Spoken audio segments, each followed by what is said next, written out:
We're in a 421C in our DC Max ProMotion 2 simulator at Aircraft Simulator Training in Santa Rosa, California. We've got the autopilot on. We're presently at 3,000 feet, and we're going to set up for an ILS approach into runway 32 at Santa Rosa. One thing about doing it in the simulator is we are able to set up minimums, weather, malfunctions that we can't do in the airplane. With our pause button, with a student, we can stop and we can talk about a problem, and we can then work out the problem, start the pause button up again, and we're back doing our approach. We're showing about a little less than 2 miles into Lucy. We're going to put our approach mode on, and we're going to make sure we're in the localizer mode in the on the 530, and we're heading to Lucy intersection, and the airplane's starting to come around, and it's going to set up a track into the final approach course. Again, the initial altitude's roughly 3,000 feet. I'm going to get the power back a little bit. We need to start slowing up to about 140 knots, and we're still in cruise configuration on our props.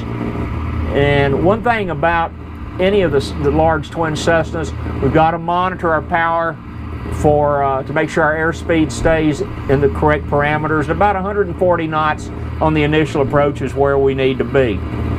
If you'll notice, our localizer's coming in, our glide slope is starting to be active. We're in the approach mode and it is locked in. And we're just going to work our way down through the different waypoints, coming up to EDUV, which is a waypoint before our final approach fix, which is Pigpen. We will get our gear and we'll get our flaps in at Pigpen. The 530 is telling us we're going to need to set a data track of 321 in 3 seconds, and we're slowly bringing the airspeed back to 140. Glide slope just kicked in on the autopilot. Localizer looks good. By the way, in number 2 in our heading indicator, and our VOR indicator, we've also got a localizer and glide slope locked in there. Now let's bring it back a little bit more on the power. And one thing that'll slow us up is we're going to go up almost to the red on the RPM. That'll flatten the pitch on the props, slow us up. Also, it'll set us up for a go-around and/or a missed approach. I'm going to bring some power back in, a little bit low. We're coming up on the 140 now. Sliding down the glide slope without any problems. Localizer is locked on, coming out at 2,400 feet. We can do so much with this simulator that, again, we can't do in the airplane. We can put ice, weather, we can fail certain components, we can fail instruments, we can fail portions of the engines, we can work on approaches on single engines without having to worry about a safety factor.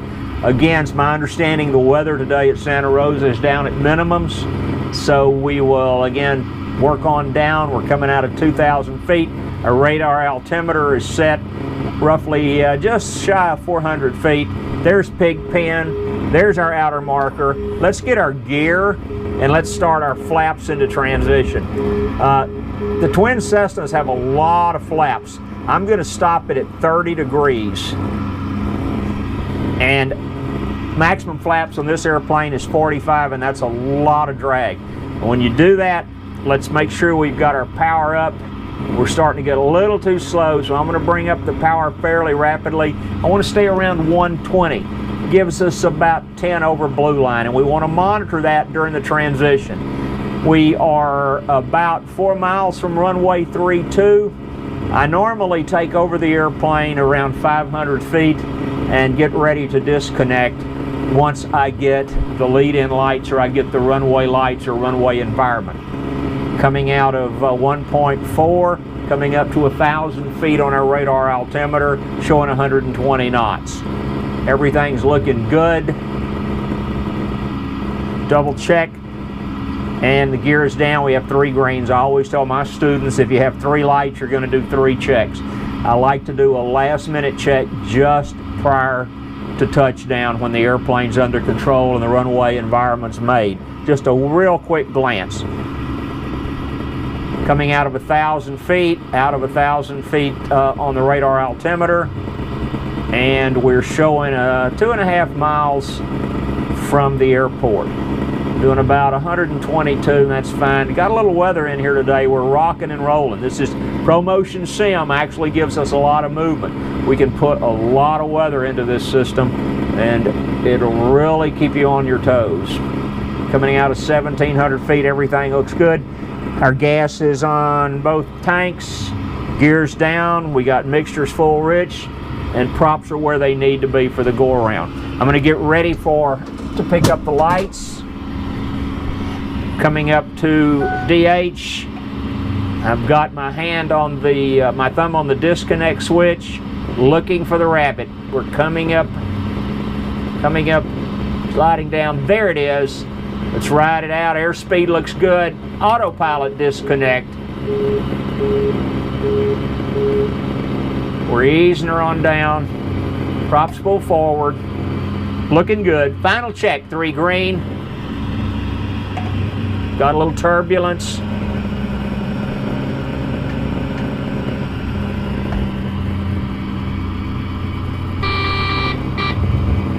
And we're on. Plant our nose gear, runway center line, leave the flaps in for aerodynamic drag, catch some brakes. Got a little moisture out there. And we're down at Santa Rosa. And that's how we do it at Aircraft Simulator Training. Come work with us. We would love to have you as a student. We work all phases from private up through ATP. You can build commercial and ATP time on our sims. Our 6 degree of freedom full motion sim is installed and ready to go. We can work all the way from jets down to a 150. We also are equipped with a G1000 simulator. It's 99 9/10% accurate as the Garmin G1000. In fact, some of our instructors that work on the G1000 are absolutely amazed how close it is to those in the airplane. So give us a call. That's aircraftsimulatortraining.com.